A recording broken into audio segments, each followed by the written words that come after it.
what is up? It's a new college football season. It's a new Breaking the Huddle. I'm Joel Klatt. This show, as always, is brought to you by Dr. Pepper. It is the one fans deserve. There's so much to get into. And by the way, congratulations, we made it. It's another college football season. I feel like a kid at Christmas. We had the game over in Ireland.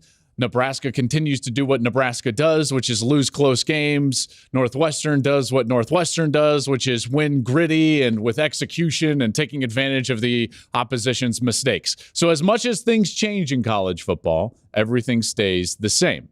Speaking of change, folks, how about the offseason that we just experienced? It wasn't enough that last year we introduced, unlimited transfer, one-time transfer portal. It wasn't enough that we introduced NIL.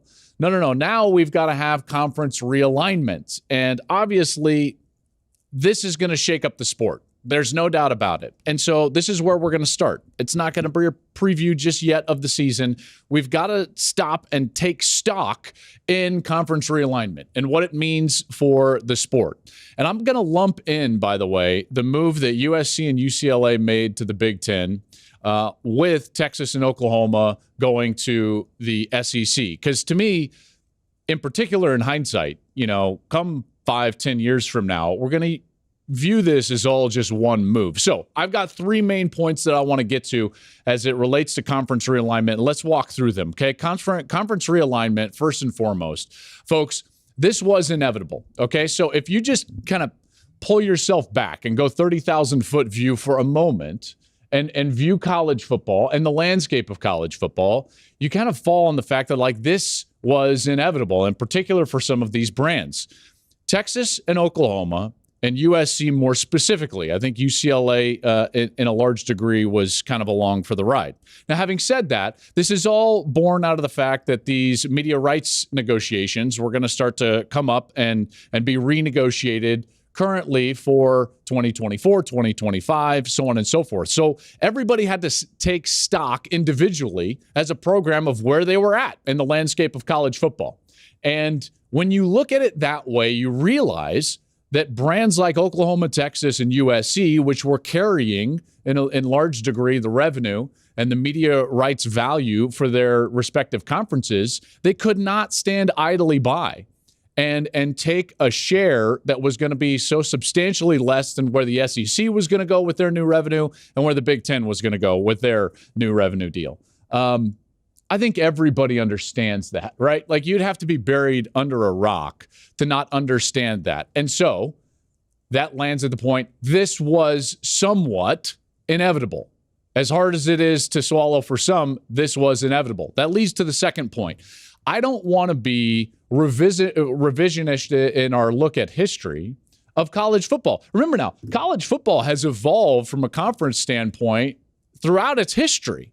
And this has been going on forever. Let me just give you a quick example. Let's take the Pac-12 as an example. Did you know it's got its origins in the Pacific Coast Conference? Then it was the Athletic Association of Western Universities.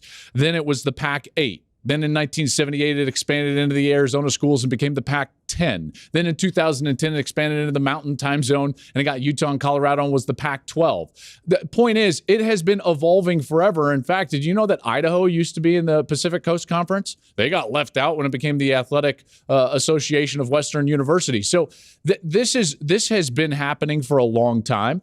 It's been happening in the SEC. The Big Eight was saving the Southwest Conference or portions of it and invited Texas in.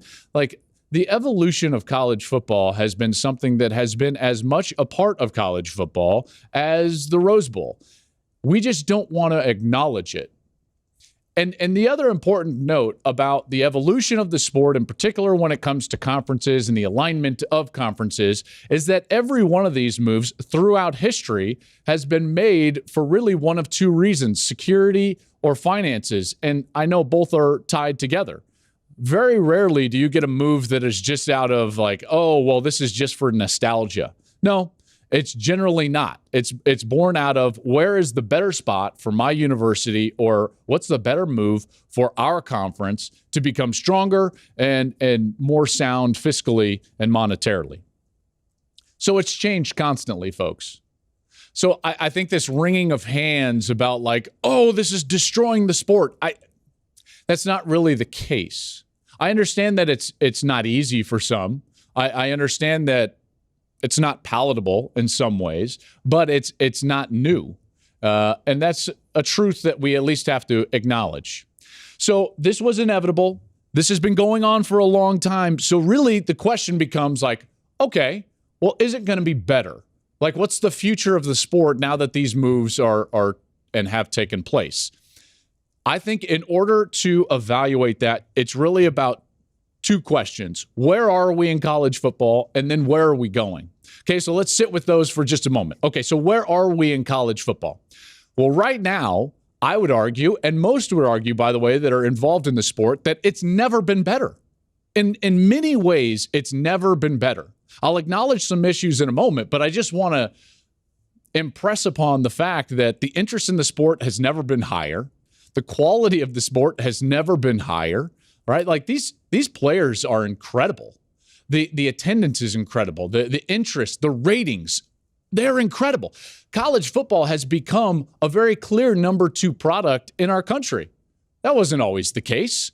It's a very clear number 2 product ahead of even the NBA, ahead of Major League Baseball, ahead of scripted entertainment. You look at the top 100 television shows ratings-wise, and you're going to see a lot of college football in there, dominated by the NFL, a lot of college football, a sprinkling of other things. You've got to get into the World Series or the NBA Finals for either of those other sports to garner enough ratings to get into that top 100. So it's never been better in a large portion. Now, there are some issues, okay? The governance of the sport, the structure of the sport, yeah, it's kind of screwed up, right? We need to get our arms around that. The postseason has got to get fixed. And by the way, when I talk about governance, that's transfers and NIL and all of that different stuff. The parity or lack of parity, lack of competitiveness in the sport, I think that needs to be addressed. There's no doubt. So then where are we going? That's where we are. Where are we going? Well, for me, I think we're going to a place where you're going to get some of the cooks out of the kitchen, and you've got 2 clear leaders now in the SEC and the Big Ten, and they're going to be able to fix some of these issues. We're moving to a place because of the structure and the new structure of the sport where you're going to be able to fix some of the governance. You're going to be able to fix the postseason, and maybe through a fix of the postseason and the governance, you'll be able to fix some of the lack of competitiveness or lack of parity that we've got in college football. A lot of people don't want to acknowledge this, but I, for one, am here to tell you, I actually think, as hard as this is for some, we may be headed in a direction where college football becomes even better in the future. I firmly believe that. The 3 issues we have, governance, playoff, and lack of parity, all 3 of those can be addressed more efficiently now that we've got 2 clear leaders in college football in the Big Ten and the SEC. All right, welcome back in. We got to get into this season now. Let's see what we've got with the top 10 for this season. Let's take a look at it as I see them. So this is my top 10 for this season.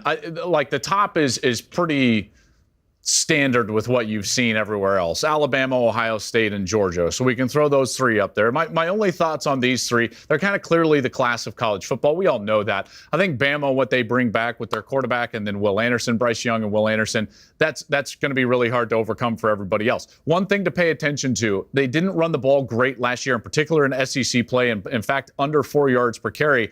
What that did is it forced Bryce Young into, pass-oriented situations too often in SEC games, and they actually gave up 28 sacks, which was 12th in the conference. That's one area that they need to get better on. I think that they will. Ohio State, we know their issues. It's on the defensive side. That's probably the best offense in college football. Defensively, though, new coordinator, Jim Knowles, he's got to get them better, in particular stopping the run. They were not great stopping the run, especially their 2 losses during the year. Oregon ran the ball well on them, and Michigan drove it down their throat there in the second half. Georgia obviously replacing all of those great defensive players, but they still have 14 5-stars on their roster. Now let's continue to go. This is where the mix-up starts to happen with everybody's. Clemson replacing coordinators, that's a big deal, obviously. 5 for Utah. Folks, Utah and the Pac-12, their whole season is kind of on the line their opening week when they go to Florida. That's a huge game. They should win that game because they're a better team than Florida. Utah and Kyle Whittingham has built something really special. Remember, Cameron Rising, when he's their their starting quarterback, they were outstanding late last year and really made a run. I love Utah. I've got them at number 5. I think that they're the class of the Pac-12 and could make a push to the playoff for the first time out of that conference in quite some time. Michigan, they are at number 6. I still love what they've got now this year, not so much on the defensive side, but on the offensive side. Quietly, I think this could be the second, third best offense in all of college football. They're going to trade off quarterbacks early in the year, J.J. McCarthy and Cade McNamara. They're each going to get starts in the first 2 weeks, but they've got weapons around them. Donovan Edwards, a young running back. Blake Corum, another great running back. Andrell Anthony at wide receiver. Ronnie Bell at wide receiver. Eric All at tight end. Like, they got a lot going on that offense. So I really like what Michigan, they're also replacing coordinators. At number 7, I've got Notre Dame. Notre Dame is a really quality team. Last year, I thought that they exceeded expectations. They'll be better at the line of scrimmage. I like what Notre Dame brings back. They're my number 7 team. At number 8, I've got Texas A&M and Jimbo Fisher. What a recruiting class they've had. Now, granted, they're going to have to get better, in particular in SEC play. Last year, 4-4 in the SEC. They've got to get better there, get better quarterback play as it relates to interceptions and turnovers. At number 9, I've got North Carolina State. And then number 10, I've got USC. That's a little different than most people out there in their polls. North Carolina State quietly has built something very good. Dave Doran, their head coach, has been outstanding. Devin Leary, their quarterback, is back. They've got 10 starters back on their defense, which was the second-ranked defense in the ACC. So North Carolina State should be really good. I would, that game against Clemson, that's one to watch. There's no doubt and star that one. And then USC. Folks, USC is going to be good on offense. We know that. The question is defensively, what are they? Remember now, they gave up 37 points per game in Pac-12 play last year. Their defense was atrocious. That's the reason they went 1-7 in their last 8, whatever it was down the stretch. They've got to fix their defense, and they got to fix the line of scrimmage. So there's my top 10. Again, love your thoughts. Hit me up at Joel Klatt on Twitter. Now, there are some teams that are not in my top 10 that are a bit of sleepers. Okay, so every year what we've got in college football are teams that may be unranked or not ranked in the top 10 that make a push towards the top 10. Who are those teams? Who are they going to be this year? Well, I always look at the Big Ten West, okay, because the winner of the Big Ten West likely will be a team that inches up or gets close to the top 10 by the time they go play in the Big Ten championship game. So who are my favorites in the Big Ten West? Well, right now it's Minnesota, Iowa, and Wisconsin. When you're handicapping the Big Ten West, what do you have to talk about? The crossover games.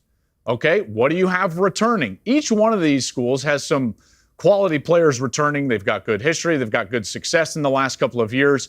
But it's Minnesota that avoids Ohio State and Michigan in their crossover games. Yes, they've got to play Penn State. That's going to be a tough one. But they avoid both of the big boys, Michigan and Ohio State. They've got Tanner Morgan, their quarterback, back. Kirk Soraka is back, their offensive coordinator that Morgan had a terrific year with a couple of years ago. They've got Mo Ibrahim back, their running back, who tore his Achilles against Ohio State in that first game last year. And if you remember, he was shredding that Ohio State defense in that first half. It was really a precursor to what we were about to see from Ohio State and their defense the rest of the year. And Minnesota, even without Ibrahim, still went out there and won 9 games. I like Minnesota. Folks, if there's a sleeper team out there that goes from unranked to potentially top 10 or near it, watch out for Minnesota. Row in that boat with PJ Fleck. So there's some sleeper teams as we get into college football. All right, let's get out there and get to a little Klatt back, shall we? Let's get to it right away. What has been the social media scuttlebutt out there about some of my thoughts on college football? Well, let's start with Chris. Chris says, give some love to the Texas A&M Aggies. We're going to pound college football this year, baby. Chris, I am giving love to Texas A&M. I have Texas A&M 8th in the country. This is what I don't understand, right? Like, A&M fans that are like, Klatt hates us. I have you 8th in the country, and you've proved exactly nothing. Like, tell me what Texas A&M has done. That you've recruited really well. Good for you. And your class was sensational. Best ever, in fact. And a lot of this ranking has to do with that fact, because some of those young players are going to have to contribute in a major way. Texas A&M, for the better part of the last, 9 years, outside of the COVID year has been average.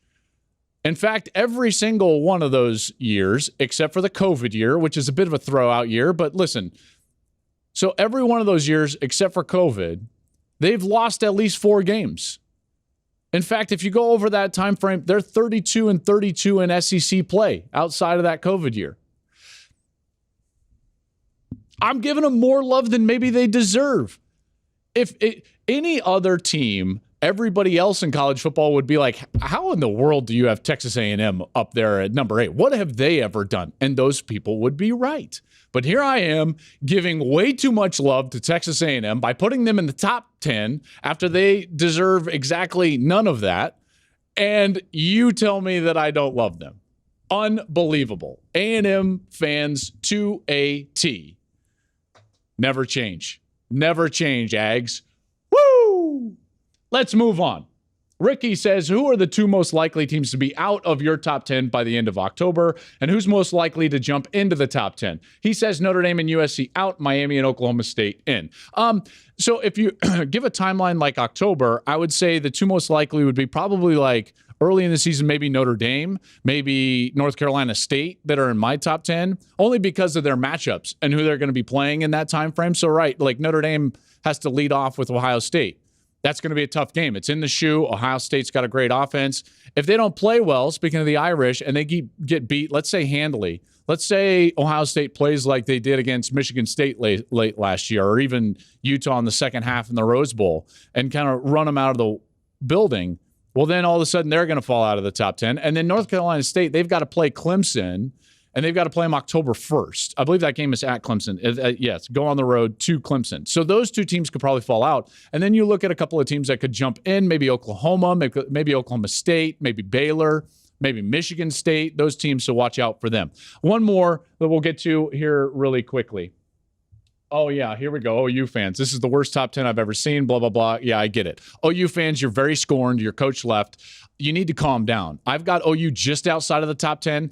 The fact is that they lost way too much in the transfer portal and graduation. All their coaches are leaving. They've got to go prove it. I like what they've got. I like Dylan Gabriel. I like Brent Venables a lot. I love Jeff Lebby, their new offensive coordinator, but that's a wait and see. We'll wait and see with the Oklahoma Sooners. I've got them against Nebraska in week 3 of the season.